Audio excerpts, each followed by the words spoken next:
Hi, everyone. This is Adam Elenbaas from Nightlight Astrology. It is Saturday, May 12th, and today we are looking at the third part of a three-part series examining the upcoming entrance of the planet Uranus into the sign of Taurus. Now, this is something that a lot of astrologers have been anticipating. If you study astrology or pay attention to the movements of the planets, then you know that this is a kind of rare occurrence. The planet Uranus takes about 84 years to go all the way around the sun. And as it goes around the sun, it takes sometimes between 7 and 8 years to start its journey into one sign and fully finish its journey through just one sign. So it's a really significant moment when an outer planet changes signs, as we've said in the past two lectures, for two major reasons. One is that when a planet changes signs, it indicates that a new karmic flower is blossoming in the garden of your life. That's a sort of analogy that we've used. There are different kinds of karmic themes and patterns and destined events that we're all here to experience. This has been a belief of astrologers for thousands of years. And as we look at the chart, we see the birth chart shows us the different kinds of karmic flowers that are going to blossom in different areas of our life. Sometimes we make the mistake of thinking, I am my birth chart. But again, ancient astrologers, many of them had the view that actually you're an eternal spirit soul, and the birth chart is telling you about the material life that you're about to live, but it's one of many, many, many. And so from that perspective, we study astrology not so much to get really wrapped up in our heads about what's going to happen. Oh my God, am I going to get the job? Is it not going to get the job? We can really flip out and spin our wheels and all of this stuff. In India, that kind of astrology is called karmakanda. And so we have just the propensity as human beings to approach divination from the standpoint of what's in it for me. What am I going to get? What's going to happen? Where will I get a promotion? Will I get something in love, etc.? Underlying every single session that an astrologer does from the standpoint of astrology being about something that's facilitating the awakening of the soul from the tendency to get lost in the material world is the desire to help clients actually get away from the obsession with what's going to happen to me. Instead, we shift into saying things like, we're going to tell you about what's going to happen in different areas of life, specifically so that you can prepare to experience those things with receptivity, awareness, a healthy level of detachment, and some introspection, and so forth. And even so that you can also use your free will intelligently to navigate the kinds of things that are happening, because it's not just about destined things that are going to happen. We also have free will. So we're also using our free will to figure out, what do we do at the different seasons of our life proactively to plant the seeds of spiritual growth? And so that's always something that we're doing as well. So we look at Uranus. We've said every single each of the three sessions we've done now, we started by saying, why are we doing this? We're looking at this planetary transit because we want to understand what kinds of karmic flowers are about to blossom in our life, in what area of our life. And then we also want to know so that we don't have to get lost. We're also looking at this specifically so that we can use our free will to participate in the planetary weather, so to speak. So those are the two main reasons we do this. Now, in the first two sessions, we've looked at a bunch of things. We looked at, what does it mean that Taurus is an earth sign, Taurus is a fixed or solid sign, a feminine sign. We've looked at all of those things. We've looked at, what does it mean that Taurus is the domicile or home temple of Venus and the exaltation of the moon? What are exaltations and domiciles, and what does it mean when a planet is entering another planet's home temple or the place of another planet's exaltation? So we've talked about those things in a general way. And we've also talked about what to expect from an outer planet like Uranus as it transits through and expresses itself through the lens of another planetary temple. So when Uranus enters Taurus, we have to greatly qualify our understanding of the expression of that outer planetary archetype through the lens of the planet's sign that it is expressing itself through. So that's what we talked about yesterday. Now, today, what's on our agenda? So today we're going to talk about some nuts and bolts stuff, like what's happening with Uranus as it changes signs. There's a new moon. There's a conjunction with Mercury that's about to occur. We're looking at a long-standing square to Mars, and then eventually a square with the nodes and a square to Venus retrograde in the fall. So just kind of what to expect from Uranus throughout the year, which is, pretty cool. So we'll look at that. We're going to talk along the way. We have to talk a little bit about the nodes, how to understand them, and how to understand the archetypal combinations between Mars and Uranus and Venus and Uranus. We already talked a lot about Venus and Uranus yesterday, so we'll be doing just more of a refresher on that today. We're going to talk about what it means that Uranus will be exiting back into Aries temporarily, the last 2 degrees of Aries for a little bit. We're going to talk about when Uranus will come back into Taurus in 2019 and how that works and kind of what that means. But let's, before we get into all of this today, let's start with a very basic idea. And this is something that, you can agree with or disagree with.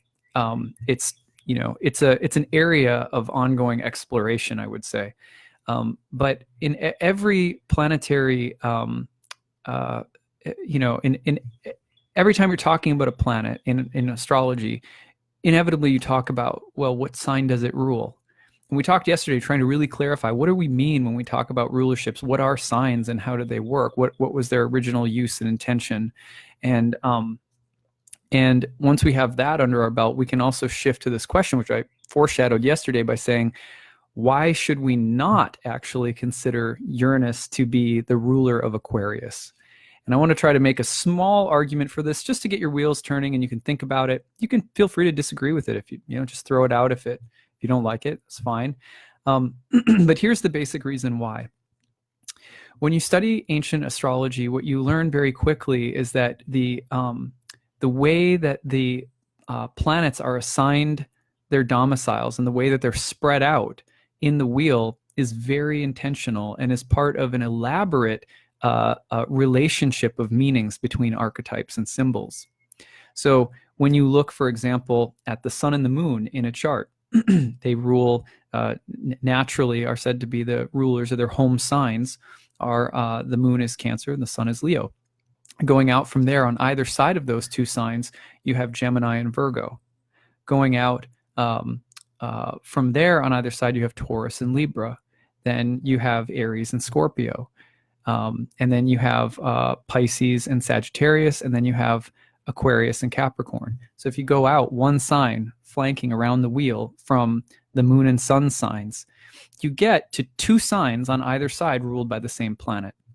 So on either side of the sun and the moon are Gemini and Virgo. Those 2 signs are ruled by Mercury. Go out 2 more signs and you have the Venus-ruled signs of Libra and Taurus, and you go out from there and you get to Aries and Scorpio. You go out and those are Mars-ruled signs, and so forth like that, to the Jupiter-ruled signs, to the Saturn-ruled signs. And it turns out that the way that this is organized feeds into how ancient astrologers thought about aspects and aspect theory. It has to do with how the entire language of essential dignities was organized and how planetary interpretations were made. It has to do with the arrangement of houses. It has to do with the meanings of the houses. It's so interconnected, the way that this is laid out, that you can't change it without greatly changing the entire system. One of the reasons that modern astrologers are quick to dismiss the ancient system and just slap rulerships on planets is because they don't understand them. And I'm trying to, there's no other way to say that. That's just an objective fact. That once you understand this, you become much more hesitant to assign rulerships to outer planets. Not because they may not have one, but because you can't even begin to think about, it's not as simple, in other words, as archetypal association. In the modern world of astrology, the main way that we think about planetary relationships to things in the world is through association. And we oftentimes the main currency is your knowledge of Greek mythology. And that's sort of, the more you know about Greek mythology, the more you're able to free associate between the planets. And that creates a very interesting way of creating symbolic meaning and interpretive value in a chart. It's a valid way of doing things. It's really interesting in its own modern sense. It's a revolution of the form. which is great. But ancient astrologers weren't thinking about things in that way, and they weren't doing things in the same way. So it's important to understand how they were doing things and why they were doing things. And then we can juxtapose the two systems and really understand what they have to say about one another. And so my pitch for you is, why should you not think about Uranus as the ruler of Aquarius? Because it's a Saturn-ruled sign. And until you really understand the whole language of dignities and how all of the planets and signs sort of regard one another in a really deep way, and understand it's really, really beautiful, then what you're going to do is you're going to be just operating on a certain level of understanding about the sign of Aquarius. Like, you see, some things are maybe appropriate between Aquarius and Uranus.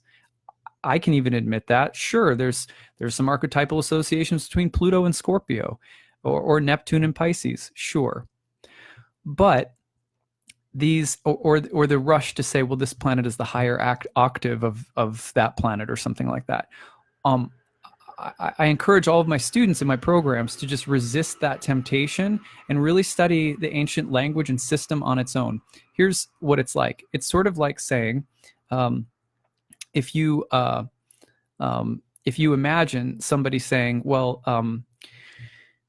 here's an electric guitar, right? And it has a whammy bar and foot pedals and like all sorts of cool stuff you can use to make all different kinds of cool effects. But you give it to someone and you say, play it. This is a more evolved way of playing.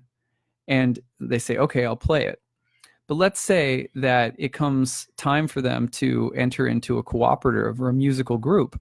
And people in that group might know classical styles that require the use of a classical guitar, or that require the use of a guitar that's not electric, a banjo, something else. And that person, let's say, has also never studied classical scales. Well, it doesn't matter how evolved your instruments appear to be or what cool things they can do if you don't know how to play a scale, or if you don't know chord progressions, or if you don't know the basic theory of playing the instrument.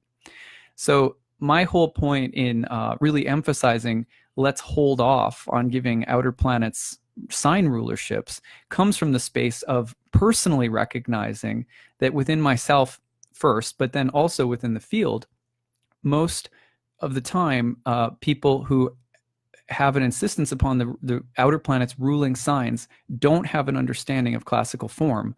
And then once they do, it almost unanimously, people who study the classical form totally rethink what they have to say about modern rulerships. So, and that's not coming from a place of like, oh, the ancient stuff is so much better. It's literally just like, no, just really learn the system and you'll see it's very sophisticated, and it's like, it's tight. Like, you can't go into flamenco and just mess around with the scales of classical Spanish guitar. You know what I mean? Like, you at least get to know them first anyway. So that's where I'm at with the outer planets. That's why I encourage everyone to just think about it like that for a little bit.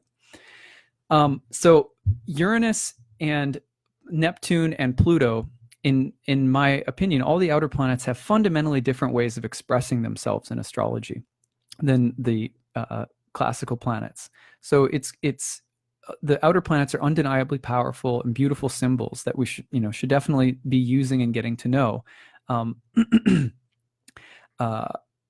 Again, the main way that I would categorize them would be as that they act and behave fundamentally different than the inner planets.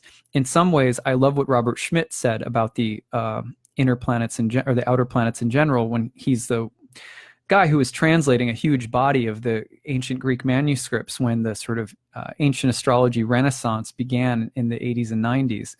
And he just said, when you look at the way that ancient astrology worked, and then you look at what the outer planets seem to do when they transit signs and planets, they seem to disturb or disrupt or pervert or fundamentally change the nature of what they come into contact with through their own archetypal principles, meaning that they disrupt the system. And that's in a sense, historically, that's what they've done, right? So but they should be understood in a sense as belonging to their own category. They can evolve our way of doing astrology even, and they suggest a revolution or renaissance of craft in their own right. But we should be very careful before immediately taking them and just trying to then shoehorn them into the classical system. I think we have to give them some time to understand them on their own terms first. So that's what I have to say about that. Take it or leave it. It's like I'm not going to lose any friends over over a debate like this. So at any rate, so let's talk about the fact that what is happening as Uranus enters Taurus. So as Uranus changes signs into Taurus, the big thing that's happening right away, like pronto, is that Mercury is conjoining the planet Taurus. The planet Taurus. Mercury is conjoining Uranus, and here's when it's happening. So we go forward, and it's not long at all. I'm going to get the exact hour if I can. Here we go. So yeah, it's happening tomorrow morning about 6:30 in the morning Eastern time. So it's pretty late in the early in the morning West Coast time if you're on the West Coast. But that's like impending. That's like within the next 24 hours, and then maybe 24 hours later by Monday or Tuesday it'll be separating, and you'll feel the influence starting to shift, especially as Mercury enters Taurus. Okay, but practically that means that as Uranus is changing signs, you can really, really feel it right now. You should feel a little bit more wired. You should feel like you're plugged in. You might have trouble sleeping. You might feel like you're bursting with enthusiasm or in interesting ideas. I'd like to read for you guys something. If you haven't ever read this book, this is one of my favorite books on astrology. It's very good, especially on the outer planets. This is another, if you want to understand the outer planets and perhaps a way that they act differently, Richard Tarnas in his book, Cosmos and Psyche, actually treats them like they're, in a sense, their own thing. And I really like that about his book. But at any rate, here's what he has to say about Uranus. I thought I'd read this passage because it's so brilliant. He says, Uranus is empirically associated with the principle of change, rebellion, freedom, liberation, reform and revolution, and the unexpected breakup of structures, with sudden surprises, revelations, and awakenings, lightning-like flashes of insight, the acceleration of thoughts and events, with births and new beginnings of all kinds, and with intellectual brilliance, cultural innovation, technological invention, experiment, creativity, and originality. So that's a mouthful. It's really good. In addition to the occurrence of sudden breakthroughs and liberating events, Uranus transits are linked to unpredictable and disruptive changes. Hence, the planet is often referred to as the cosmic trickster. Another set of themes associated with Uranus is a concern with the celestial and the cosmic, with astronomy and astrology, science and esoteric knowledge, and with space travel and aviation. With respect to personal character, Uranus is regarded as signifying the rebel and innovator, the awakener, the individualist, the dissident, the eccentric, the restless, and wayward. Okay, so that gives you a little, that's like a big drop dose of Uranus. But here's the thing is that join that up to Mercury, right, which is associated archetypally with the mind, the intellect, speech, communication, the nervous system, writing, messengers, information, emails, etc., etc.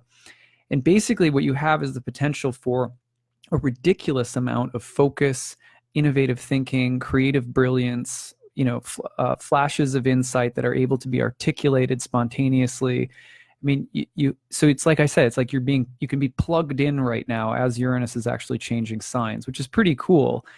I had a session this morning with a client actually, and I got done. I went out on the porch. My daughter was eating a popsicle. My dog was barfing everywhere, and my wife was sitting there looking really peaceful. So I was like, "This is like perfect summer." My dog got sick.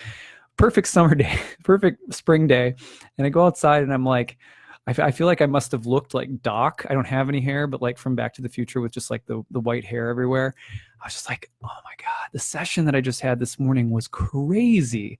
Just the amount of energy flowing through it. It was one of the most, like, I would say, electric readings that I've ever had. And part of it was the state of that the client was in mentally and emotionally, just really charged and at a point of transformation. I'll say this, anonymously. She has two luminaries at the 0 degrees of fixed signs, which means Uranus is about to oppose one of her luminaries and square the other. It was just like, oh my God, like that's crazy. That's a crazy amount of energy coming through. And you could feel it in her. And then it's entering my first house with Uranus conjoining it right on the cusp of my first whole sign house. So my way of interacting with it was also pretty wired. And then I had an apprentice observing the experience live, and afterward, like, she was totally plugged in. And I said to my wife, I go out there and I was like, that was like maybe one of the craziest, like most sort of dynamic sessions I've done in my career. It was just really like super, super Uranian. And I was like, I thought about it for a minute and I was like, oh yeah, well, that's obvious because, you know, Mercury in Aries is like conjoining Uranus at this anaretic 29th degree as they're shifting signs, as a new moon is coming in, as they're moving into a square with Mars. You know, it's like, we'll talk about Mars in a second. So if you're feeling that extra charge and that feeling like, you know, you're coming up with ideas and your conversations are very, you know, explosive or dynamic, you also shouldn't be surprised to see a quality of restlessness, as Taurus says, restlessness, dissidence, rebelliousness, defiance. Don't be surprised if you also get into a verbal, you know, fist fight with the person in the grocery store over whether or not you should, you know, buy goat cheese or not. I don't know. Like, just expect that there may be things that are very triggery at the moment as Uranus is changing signs. It's an event in and of itself, regardless of the sign of Taurus. The fact that Uranus is changing signs with Mercury and Mars dynamically engaged is just, it's a transition that you can feel, and it's stimulating the nervous system very powerfully right now. So yes. Now, yeah, exactly. Now to ground those ideas. So we looking at, I want to show you another book here. Wait, I got the wrong page. Hold on. No, where am I? Okay. Hold on just one second. Here we go. Mars, Uranus, 150. I want to read you something from another colleague of mine's book. This is called The Archetypal Universe by Ren Butler. And it is another very powerful book. This is someone who comes out of the California Institute of Integral Studies program, I believe. And it's a great book that explores the combinations of archetypal qualities with all the planets. I really like it. I normally don't like cookbooks that just kind of lay out like, here's every single planetary combination, like through the houses or something. Like, I never liked those books. But this one is really well written, and it's done through the lens of archetypal astrology. So I think it's actually really, really useful reference book. But here's what he says about Mars Uranus. We'll read that first, which is in the air right now because Mars in late Capricorn is just moving into a square with Uranus. And that's going to perfect right as the sign change is happening with Uranus going to Taurus. So Mars Uranus. Dynamic urges toward freedom and independence, determined cravings for thrills and excitement, sudden breakthroughs and rushes of energy, electric yang enthusiasm. I mean, can't you feel that? I can't. It's definitely not something that, I mean, I can feel it. I can feel it just like since probably 2 days ago, I could feel it getting really strong. Tendencies toward excessive self-will, reckless courage and defiance, impulsive rash actions, flashes of anger. Decisive courage and willpower, electric young enthusiasm, a flashy and swashbuckling style, dynamic urges toward freedom and independence. I sound my barbaric yawp over the roofs of the world, Walt Whitman. A strong craving for thrills and excitement, adventure and speed, eagerness for life, carpe diem, seize the day, experiments successful after determined effort, mechanical skills, impulses to fly or rise above. Feelings of erotic emancipation and zeal, hot-blooded passion and excitement, the mad, naked summer night, the rush, the orgasm, sudden eruptions of energy, release of anger, active rebellion against the inner tyrant superego. Right? Wow, that's a lot. Shadow qualities, tendencies toward excessive self-will, contention and obstinacy, irritability and impatience, desires for sudden change, sporadic and unfocused output. Some of the stuff that you can get. This is a brilliant book. It has a lot of other good stuff in it. Actually, I'll show you Uranus Mercury too, just so you really get the feel for it. 103. Mercury Uranus, a lightning quick mind, gifts of originality and inventiveness, flexibility and openness to new ideas, verbal play and sense of humor, intellectual breakthroughs, tendencies toward nervous restlessness and overstimulation, erratic thinking and lack of focus, impractical and harebrained ideas, excessive mental pride and stubbornness, cravings for mental novelty and stimulation, exciting interests and curiosity, a love of hobbies, games, and puzzles, sudden flashes of thought, qualities of intellectual independence, originality, and inventiveness. Notice how I started this off by being like, you should think about this way. You should really think about it the way that I'm thinking about it. It's really better to think about the outer planets like this. It's very, I mean, I talk about that stuff in my class, but definitely even starting off a talk with like, here's this different way of thinking about something. Very Mercury Uranus with the bravado of the Mars.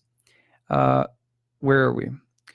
We can no longer ignore that voice within women that says, I want something more than my husband and my children and my home. It's from Betty Friedan. Flexibility and openness to new ideas, reason and foresight, perception of higher truths, a belief in the rational intelligibility of the world, light of the active intellect. So this is all from Ren Butler's book, Archetypal Universe. But those are the energies that are present as Uranus is changing signs. So it gives some real momentum and push and some oomph to the transition. So we've talked a lot about what Uranus and Taurus might mean or what it might look like, but it's important to note that as it's happening, we have the symbol of newness through the new moon. And the new moon is happening, sorry, let me go back to my chart here. The new moon is imminent. We're looking at the new moon on Tuesday, and it'll be, let's see, Tuesday early morning Eastern time, real early morning Pacific time. So, you know, Tuesday we've got a new moon as Uranus enters Taurus, so a symbol of newness, powerful new beginning. We already said what that might look like in the past two videos. And entering a new whole sign house in your chart, maybe stimulating some planets in the early degrees of fixed signs. So it's an awakening kind of moment, but then you pair it with Mercury and Mars and you get all the qualities that we just talked about, the intellectual brilliance, the tendency toward defiance and forcefulness, the intellectual or mental brilliance, tendency towards overstimulation, but you have to be careful not to burn bridges. So that's kind of what's shaping up as the actual sign change occurs. Now, as that's happening, and we'll see what that looks like in the news and media over the next days, that should be really interesting as well. We're also going to, we need to move forward in time a little bit and talk about what's coming over the summer. So, in the months to come, here's what's going to happen.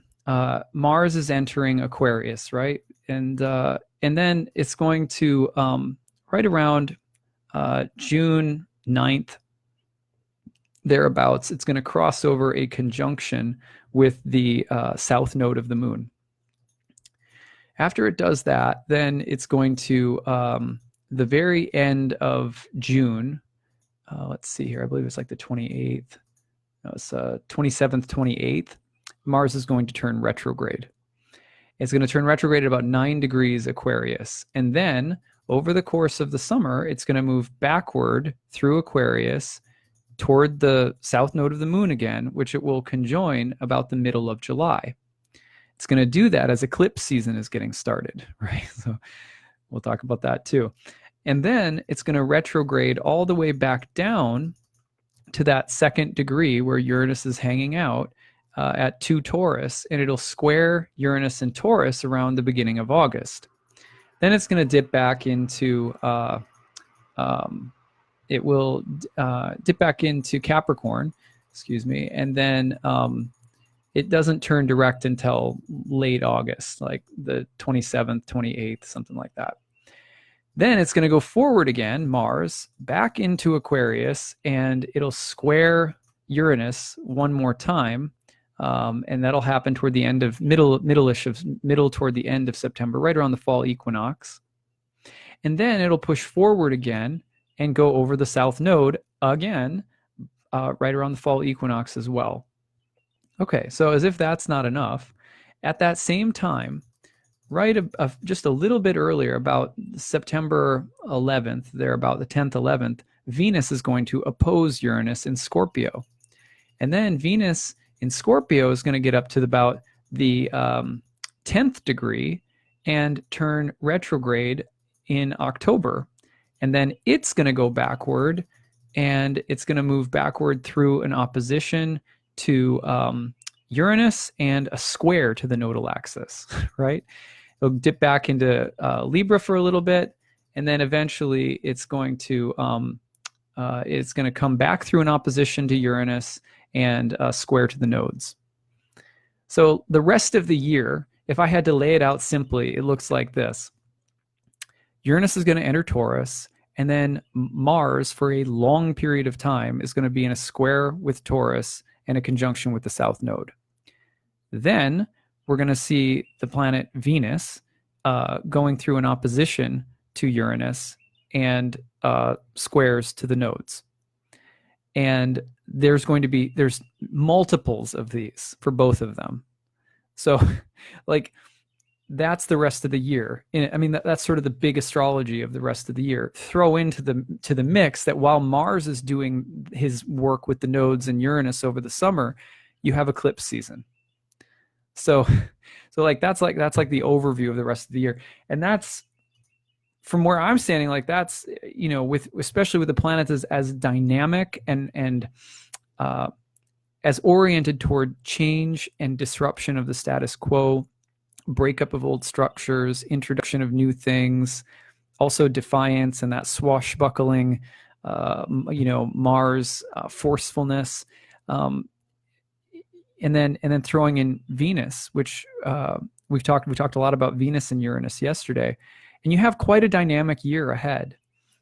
So I really think that what we're on the precipice here, what's about to happen is the Uranus change that we're about to go through is really going to be greatly amplified by these dynamics that are happening. So let's try to spell that out a little bit more specifically now and say, okay, what does that mean? What will that look like?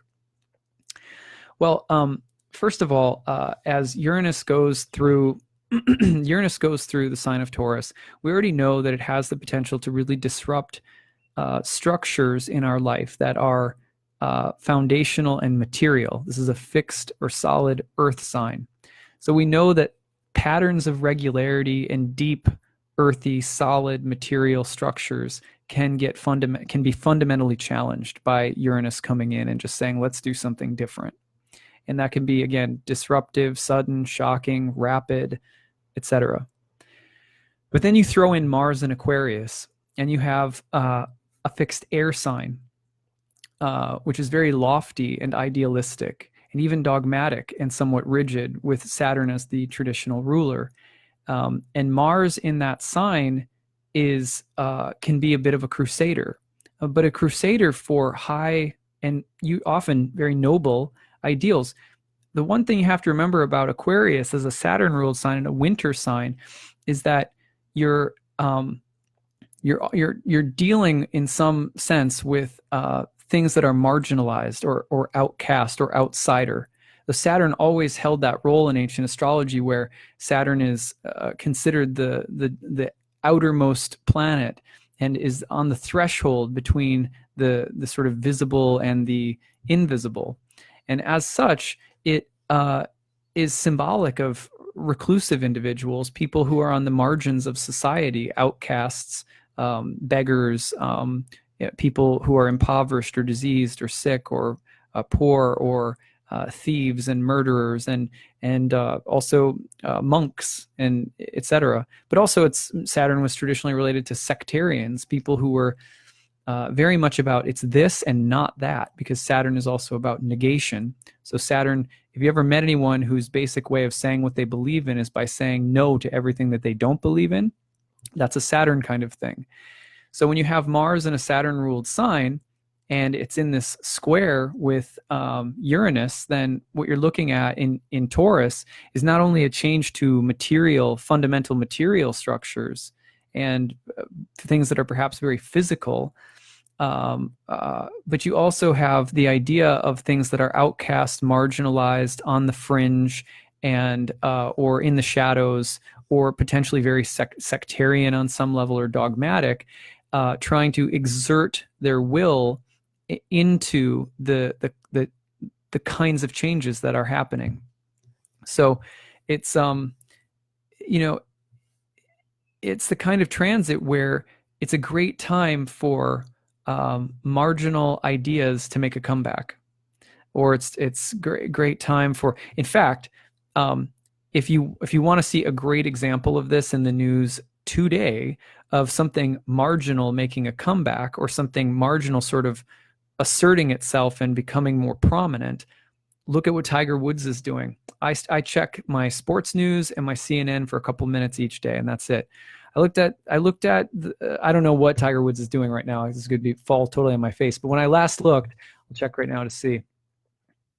When I last looked, he was climbing the leaderboard pretty swiftly, and he's been out of golf for a really long time, sort of not necessarily doing so well. And he ripped off like 7 or 8 birdies in a row today, which is a way of saying he started completely kicking butt. And it was very surprising and very shocking. And I was like, oh, yeah, that totally fits with Mars about to square Uranus, where there's this powerful thrust from the outsider sign, the outsider Saturn-ruled sign of Aquarius, and just sort of this kind of breakthrough performance. And it could be temporary. I'm not saying he's on the brink of a career comeback or something, but that's just a perfect example in the world of sports of how that's playing out, like literally today. But you can see this also in terms of like a headline on CNN today, for example. If I just pull up CNN, here it is. World to see North Korea blow up its nuclear test site, right? So again, here's the assertiveness, the drive, the revolution somehow being spearheaded by this rogue nation, this outsider, tyrannical North Korea or whatever. You get what I'm saying? So that's also very Mars Uranus, but also the feeling like, if you've seen in the news lately, one of the things that has been in the headlines as well, and different, I've seen this a number of places, has been like, oh, Trump's making a comeback. The tyrannical, very unpopular, leader or whatever is like making a comeback. He's solving the world's nuclear, like all this stuff, right? Or you have pictures in the news of people burning American flags in, different parts of the world right now in relation to the Iran treaty. So all of this is super Mars Uranus, but it also reflects that idea of Mars and Uranus, or Mars in the sign of Aquarius, as the position of the outsider, and the innovator kind of coming together. It's Uranus itself can be kind of an outsider, or can be a rebel. Mars in Aquarius, in that Saturn-ruled sign, just adds the element of that which is marginalized in the shadows, old, worn out, or sometimes a dissident or something like that. So the classical position of Saturn in ancient astrology was in some ways similar to Uranus, which is again why you see modern astrologers making that association between the two signs. It's good, but not all there is to the story. So at any rate, can you comment on the alignment of Venus with galactic center and all the other planets on the other side of the perpendicular line through the sun? How can I answer this? So I can't, and the reason why is because I really don't give a lot of attention to things like the galactic center. I'm not saying it's not legitimate. It's sort of like it's not in my repertoire. It's not my area of focus or interest as an astrologer. So I have more things to say about it, but I'll save that for a different time. So thanks for that question. So when you look at your chart, you should look at the area that Aquarius rules and the area that Uranus and Taurus is entering into, the houses, and just say, okay, there might be a theme of some very forceful, rebellious activities coming into my life in this way. And think of lofty ideals, noble ambitions with Mars in Aquarius. Sometimes Mars in Aquarius has a surgeon-like understanding of very complex systems of knowledge or information. That's Saturn in the air sign. And so you could also be basically showing some level of brilliance, mastery, or cutting insight into the nature of systems or structures of knowledge. You also, with Mars and Uranus from this perspective of systems of information, you could also be looking at analyzing, cutting them apart, dissecting them, criticizing them, breaking them down, defeating them, etc. So there's also maybe some desire to dominate or win or be victorious on some level, and by breaking something apart.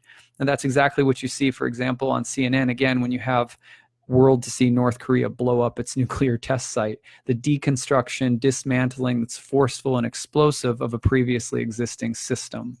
So that's what you're seeing there. So it's obviously very personal in our lives. So that's what Mars is going to be doing more or less between now and all the way. What do we say? I think the last pass goes all the way to like September. Was it late September? Let me go look back. So I'll give it one more time. So Mars will be squaring Uranus right now, and then we'll come back to square Uranus. It's an orb of the square the whole summer, but it's going to square Uranus again in like early August, and then it'll come back one more time in the middle of September, toward the spring equinox or fall equinox. Okay, so you have between now and like late September of dealing with everything I've just been talking about. Those archetypal constructs are really active in your life right now. And remember, that translates into events that are going to happen that you have no control over, and interacting with these energies using your free will. So now let's talk about the fact that the nodes are getting involved and what it means that we have some eclipses taking place in the middle of the summer. Okay, so first a little bit on the nodes of the moon. So in modern evolutionary astrology, there is a basic claim that your north node is good and your south node is not so good, or that your north node is what you're here to learn and evolve toward and develop or cultivate. And the south node reflects your knowledge from previous lives, your gifts and your experiences, but also the things that you need to let go of or that you're used to and maybe need to move forward from. Again, this is the swashbuckling Mars Mercury thing, and I don't want to stir up a hornet's nest or anything because I love my evolutionary colleagues, but you don't find that claim supported in ancient astrology. That's just not how Indian astrologers utilize the nodes, and it's not how ancient, medieval, or Hellenistic astrologers understood the nodes. So the vast majority of the history of our tradition, the nodes have not been understood in those terms. So I think it's important to just say that out loud, because it doesn't mean you can't use them in the way that I just described. Certainly you can, because they're being used that way. But I personally, after understanding the way that the nodes were understood and how and why they were understood that way, I no longer use that modern evolutionary understanding of the nodes myself. So that's all I can say about that. But let's talk about how ancient astrologers understood them. Ancient astrologers said that the north node could be understood to increase both the good and the bad. It was related to the planet Jupiter. And the south node was said to decrease both the good and the bad and was related to Saturn. And that's an esoteric statement that's being made. It's not to be taken so literally. It's to be explored on a level of like mystical contemplation. The nodes of the moon are connected to the crossing points of the moon with the ecliptic, which is the path of the sun. So where the moon is always like weaving like a serpent around the arc of the sun in the sky. So it's going up and then it goes down below. It snakes its way around. The moon every month is also serpentine in the sense that it grows full and then sheds its skin as it goes dark again. So it's waxing and waning. It's the fastest moving planet. It's always weaving. We talked about this yesterday in yesterday's part 2 talk. We discussed the moon and the meaning of the moon and the exaltation of the moon in Taurus. And we said that the moon, ancient astrologers were talking about Retrograde, who said that the moon is all over ancient astrology, not just Retrograde, but the moon is the fortune of all. So the moon is traditionally related to the karmic wheel or the wheel of fortune, that general sense that life is a constant series of changes, a transformation of circumstances endlessly in cycles. That's the material world. And it's reflective. It reflects the light of something eternal, but it in and of itself is not eternal because it's always changing and forms die. So Adam, my form, my body, these glasses, my clothes, whatever, like at some point, all of this stuff will be gone, including my body and my bones and my liver and all of it. It'll all be gone. And so but you can see reflected within my form, consciousness or spirit or the eternal soul.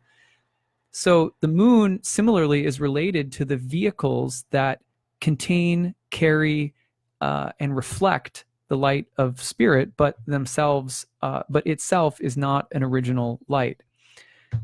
Now, you can get pretty esoteric with this because Plato, for example, said that time is the moving image of eternity. So you could say that, material stuff is eternal in the sense that it is eternal change, right? So it in of itself does have an eternal quality to it. Similarly, people say that Maya in yoga, which is the illusory power of material nature, Maya herself is an eternal aspect of God. So it's not that the material world is evil or bad or fallen or something, but it is something that when we get misidentified with it and we get looped into its cycles, it can drive us mad. That's why the moon is connected with lunacy, going crazy. Okay, so at any rate, knowing this about the nodes, here's where we get the meaning of knowing this about the moon. This is where we get the meaning about the nodes. When the moon is crossing that ecliptic, rising up in the sky, it is called the ascending node or the north node. When it's crossing down and going downward, it's called the descending node or the south node. The ascending node means that fortune is waxing. So fortune, thinking about the stuff in the world, is reaching a crescendo. It's going upward. And when it gets to that north node point, it's crossing with the momentum heading up. When it's crossing going down, it's crossing with the momentum waning or declining. So the basic understanding is that the north node increases both the good and the bad, meaning that ancient astrologers were thinking about the north node unanimously in relation to karmic increase. That's it. Both good and bad stuff just growing, just getting bigger, just getting more. That's why it's associated with Jupiter. Crossing the south, going downward, the descending node, the south node, going down, that decreases both the good and the bad. So it's just related universally, unanimously to karmic diminishment, decline, loss of light, etc., which isn't good or bad. It's just decline.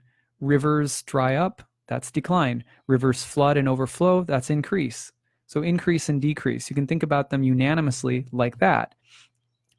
In Indian astrology, the north node is more specifically related to a character in the Srimad Bhagavatam called Rahu, and it's a classic figure in the story in the Bhagavatam that's laid out is very beautiful.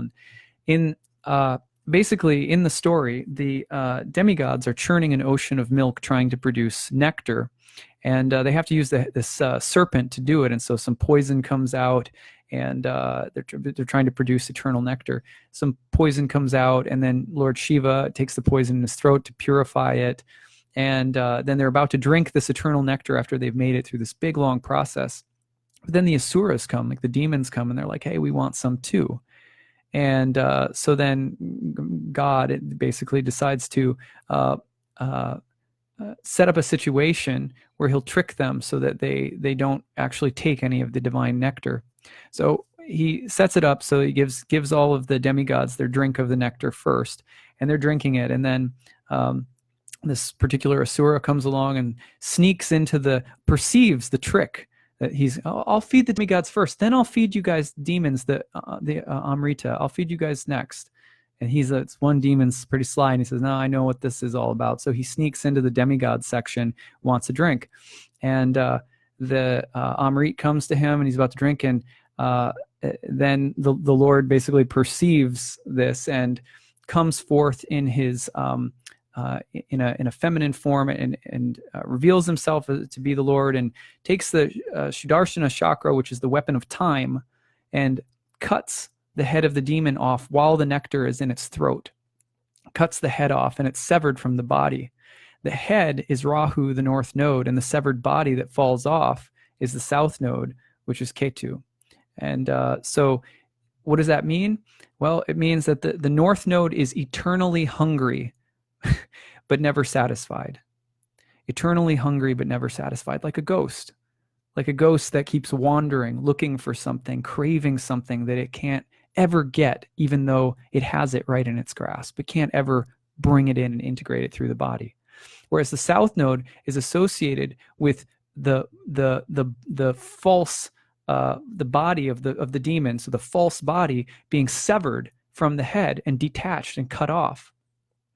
And because it's cut off and killed by the weapon of time, it's considered auspicious. And so the south node represents decline and loss in the material sense that leads to greater detachment from the desire for material things that keep you wrapped up in that eternal hunger.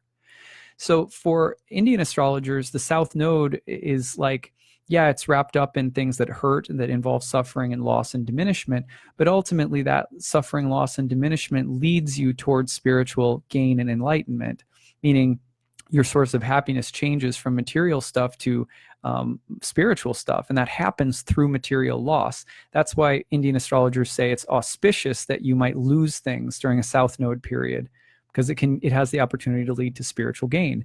Whereas the north node is more generally associated with things that are tempting us toward gain in the world that we want to consume, that we want to take in, but that complicate our lives, that don't actually give us what we think it'll give us.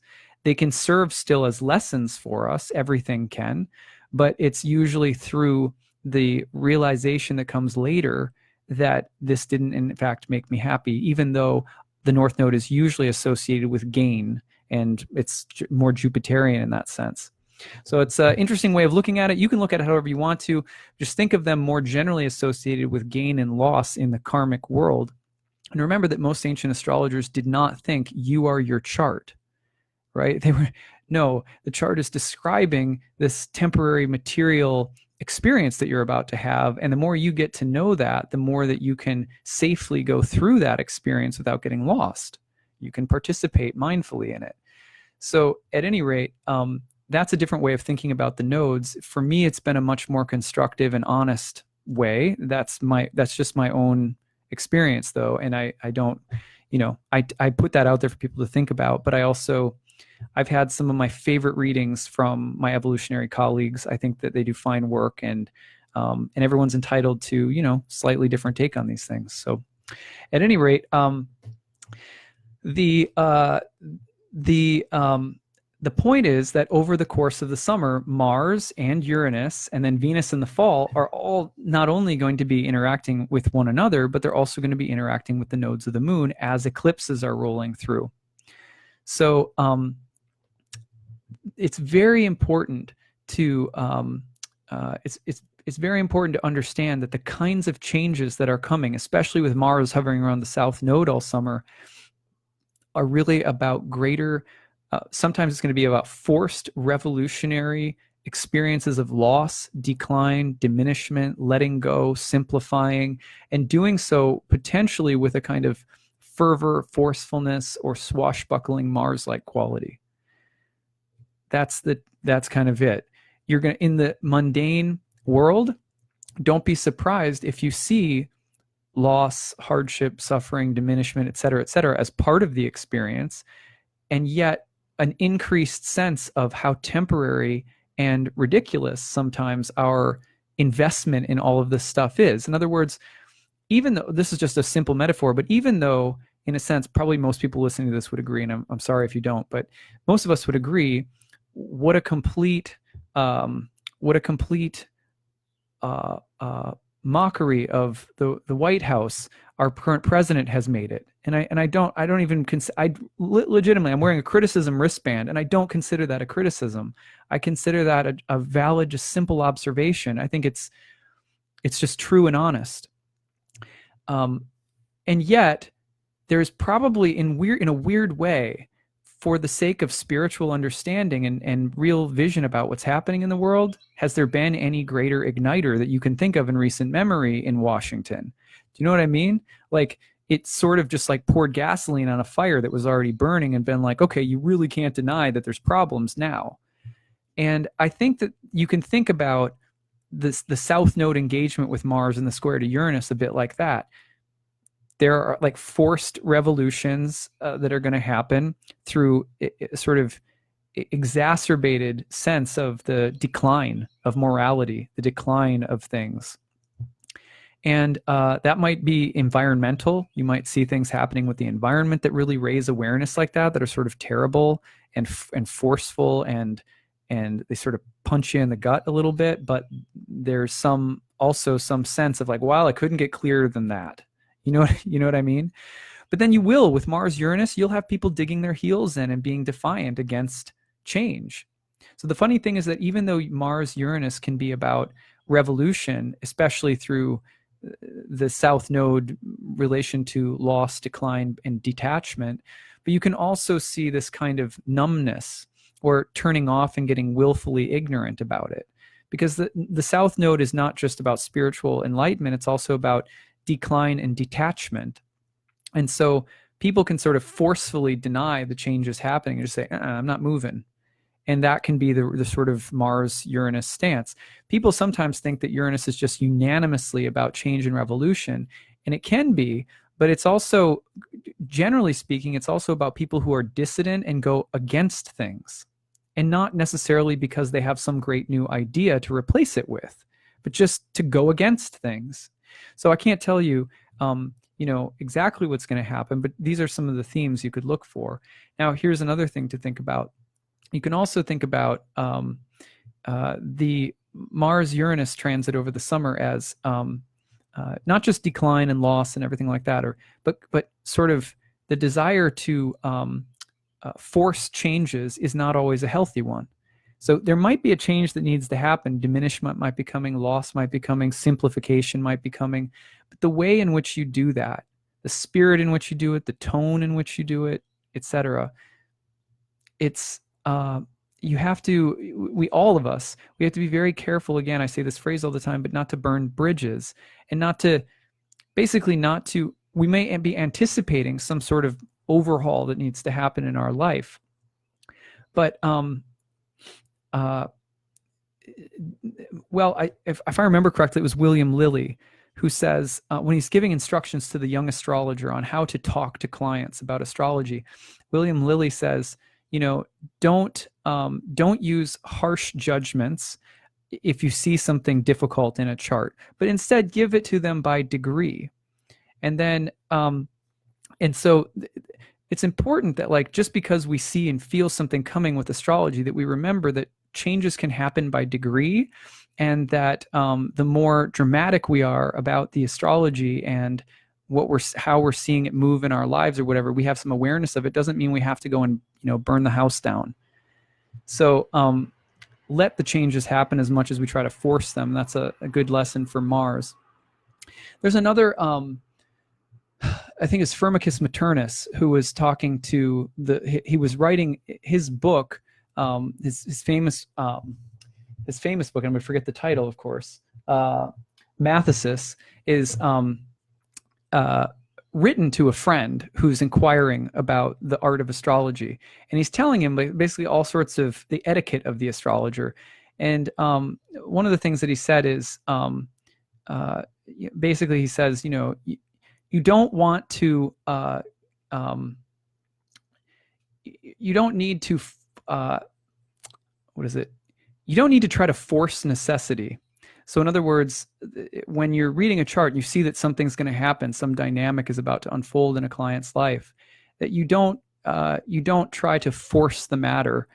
You don't try to put force on necessity. Meaning, if something's going to happen, it's going to happen. You don't have to try to force it to happen. And in fact, the reason that he suggests that you avoid that is because that further complicates things or creates for you undesirable reactions or consequences. So that's something we should also be very careful about with this transit, especially with the South Node. All right, so the South Node involved like that. And then you have the eclipses happening, and that's happening in the middle of the summer. So let's go forward to that really briefly. Let's see.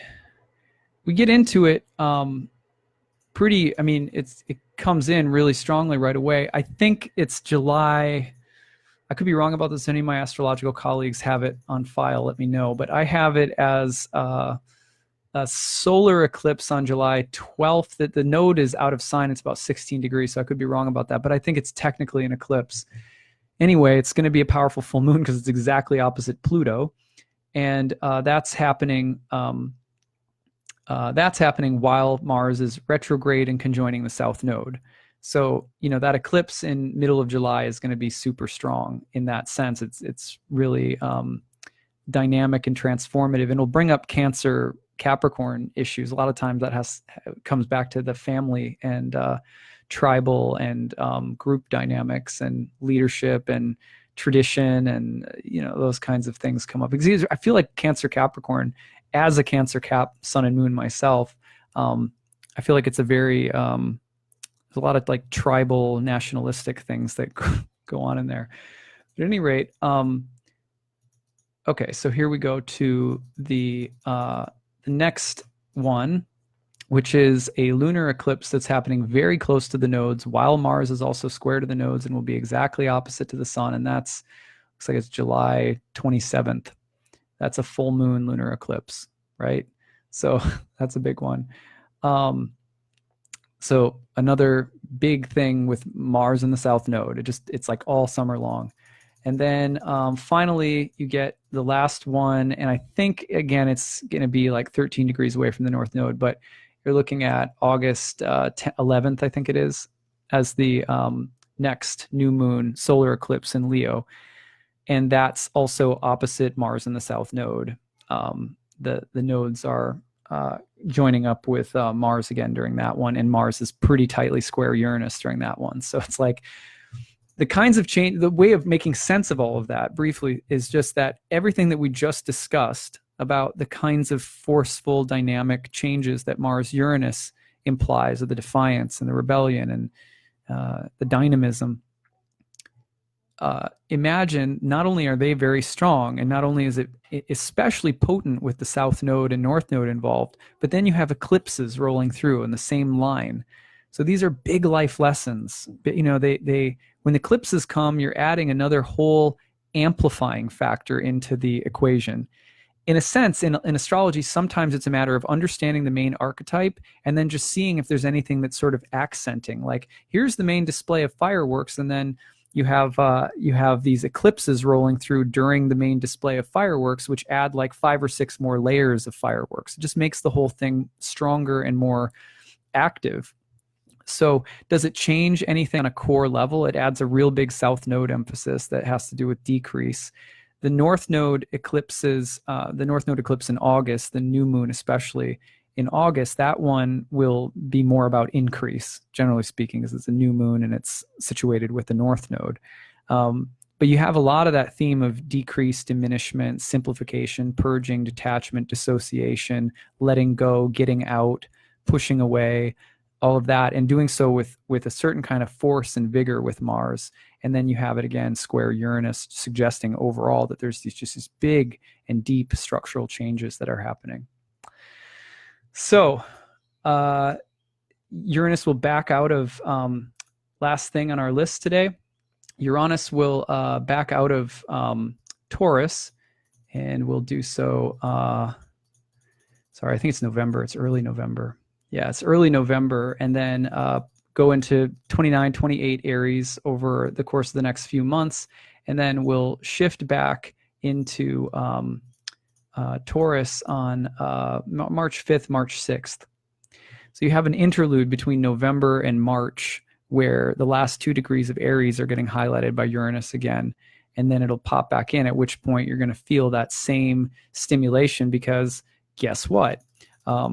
Literally, let's see, just a couple of weeks before Uranus pops back into Taurus on February 12th, just a little less than 2-3 weeks before, Mars will conjoin with Uranus at the last critical degree of Aries.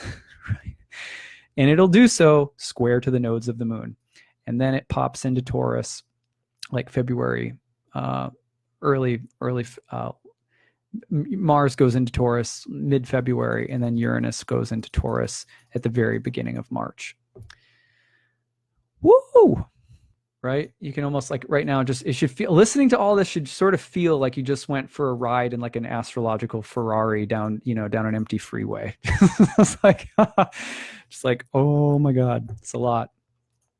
Anyway, I want to thank you all for listening. I'm going to look back and see if there's been any questions. It's a lot to cover, but hopefully you've gotten something good out of this. All right. Obviously, the idea of, someone said, now to ground those ideas. And obviously, Uranus and Taurus, thankfully in an earth sign, will mean that the changes that we want to make are in some ways very practical and substantive. And that's a really good thing. My natal Mars is at 29:45. Give me initiation. Aha, very nice. Congrats, that's a cool story. Margaret, Uranus will be opposing my natal midheaven, but in an equal house system coming into my 5th. How does the midheaven degree and its opposite interact with the houses? Well, in whole sign houses, they float freely. So they might be in like house 11, 10, or 9, or house 3, 4, or 5. Yeah. Monty says, I think it's an advantage to have available to us both the ancient way of looking at Aquarius as Saturn ruled, as well as the modern way of seeing Aquarius as Uranus ruled. In my opinion, each of those viewpoints contributes to and enriches our grasp of what astrology can mean and convey. I say this being very cognizant about how the luminaries rule Leo and Cancer, and subsequent planets rule the subsequent pairs in each side of those signs.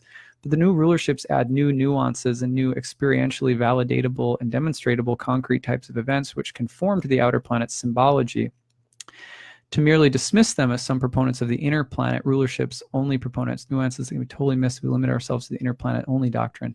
Yeah, so I definitely would not say the inner planet only doctrine. That's definitely not what I would suggest. But I would suggest that I don't think they add nearly as much nuance and newness as people think they do. And I know that's controversial. We might have to agree to disagree about that. But I think that in order to know whether or not that's true, you have to practice for a long and substantive amount of time without using the outer planets.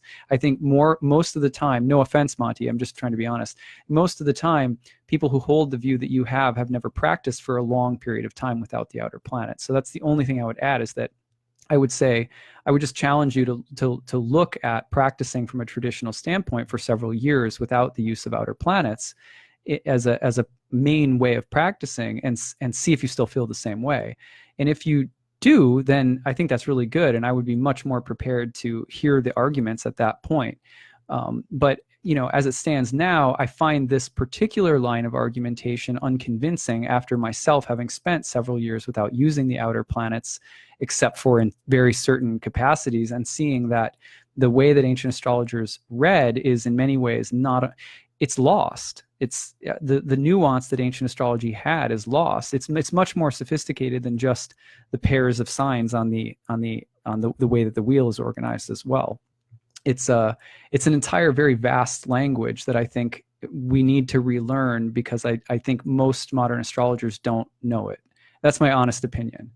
Not that I'm some great master of it either. I just recognize it. I say this having come to the conclusion of recognizing that process within myself.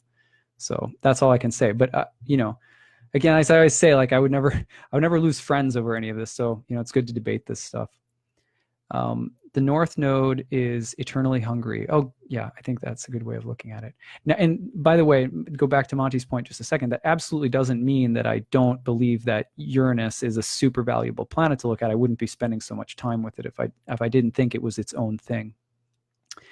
I like to think of Ketu as a digestive process, like processing experiences and expelling wisdom that becomes fertilization. Am I on the right track?